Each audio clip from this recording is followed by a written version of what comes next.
श्रीभूतेशां महाकालाय नमः श्री विश्वनाथाय नमः ध्यानं ध्यानाध्यक्षतां पुष्पान् समर्पयामि पुष्पं समर्पयामि नमस्कारः समर्पयामि सर्वोपचारार्थिकं दाक्ष पुष्पाणि समर्पयामि नमस्करोमि अक्षत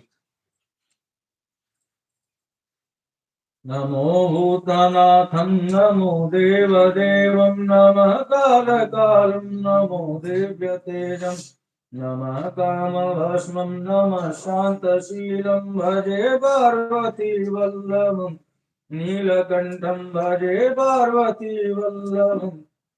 नीलकण्ठं तदा तीर्थसिद्धं तदा भक्तरक्षं तदा शैव पूज्यं तदा सुप्रभद्रं तदा ज्ञानयुक्तं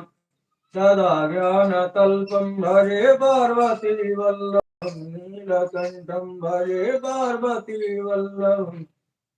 नीलकण्ठं श्मशान